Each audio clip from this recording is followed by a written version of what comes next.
Всем привет! Меня зовут Наталья, добро пожаловать на мой канал. Сезон показа в неделе моды в Милане уже по традиции оказался полон ярких дебютов. Самым долгожданным я, пожалуй, назову презентацию коллекции дома Moschino осень-зима 2024-2025. Последние несколько лет бренд впал в немилость и сошел с модных радаров.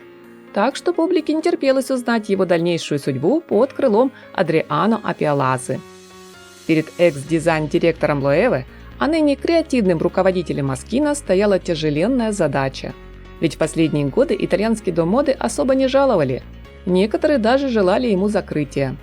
Бывший ведущий дизайнер бренда Джереми Скотт, которого критики поначалу называли ярким, дерзким, изобретательным преемником Франко Moschino, под конец своего правления стал утомлять. Его стиль, пышнее и логотипнее, довольно быстро намазолил глаза, а потом просто выкинул Moschino на обочину моды. Индустрия пресытилась логоманией, да и юмор требовался иной. Публике хотелось полутонов, тонкой иронии и высококлассного исполненных вещей. А ей предлагали платье-комод, худи с Дональдом Даком, либо наряды с потешными надувными игрушками из бассейна. Столкнувшись с нерадужной перспективой и чередой иных печальных событий, руководство компании принимает решение назначить нового креативного директора, который, по их мнению, точно знает, как грамотно совместить в одном флаконе моду и юмор. Шоу состоялось в Миланском музее искусств, где в свое время прошла выставка, охватившая 10 лет творчества отца-основателя бренда. Об этом периоде нам в итоге рассказала и сама коллекция, работой над которой Апиолаза погрузился в архивы. Первое, что сразу бросается в глаза – оформление пространства модной локации. Серо-белые стены в облаках, серо-белый шахматный пол, серые кулисы и больше ничего.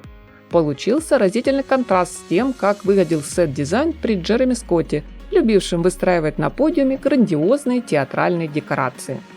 Тот же контраст и отсылка к архивам ждут нас с вами, друзья, и в самой коллекции. Для примера взять хотя бы образ, с которого стартовал показ.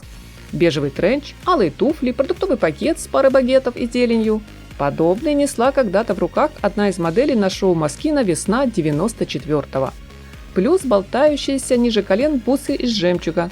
Такие встретятся в новой линейке еще не раз.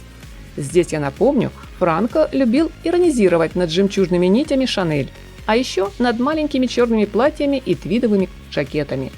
По этой части Апиолаза тоже заготовил пару шпилек в сторону французского бренда. В целом, главный принцип дебютной работы дизайнера можно озвучить так. Бери коды Moschino, аккуратно миксуй и внедряй в повседневные образы. То есть берем вещи с задоринкой, что-то вроде эффектной юбки фламенко или рубашки с нарисованными подтяжками, и сочетаем с вполне себе стандартным строгим набором, с базовыми джинсами, либо с классическими серыми брюками и теплым вязаным свитером. Сегодня фирменные смайлы Moschino улыбаются нам с шоперов и пушистых джемперов, задорно подмигивают, притаившись за кружевным лифом платья комбинации, передают исключительно позитивное послание, украсив авоську с фруктами. Модельер виртуозно трактует архивные принты в виде кружевного пояса для чулок, галстука-обманки, облаков, вопросительного знака, узоров горошек. А еще размещает на одежде знакомые надписи «Мир и любовь». И, конечно, в качестве самого стильного головного убора предлагает шляпу «Бумажный кораблик».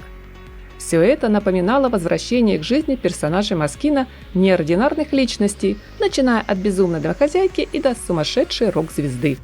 Перед началом шоу Адриан обещал зрителям подарить чувство радости, даже тем, кто, как и он, склонен быть пессимистом. Свое слово он точно сдержал. Когда в финале показа дизайнер, сияющий и явно довольный результатом, выбежал на подиум со своей главной музой, французским бульдогом Неной, улыбнулись даже те, кто абсолютно не верил в успех. С интересом, друзья, жду ваше мнение о коллекции в комментариях. Приятного просмотра, нескучного дня и только позитивного, солнечного настроения!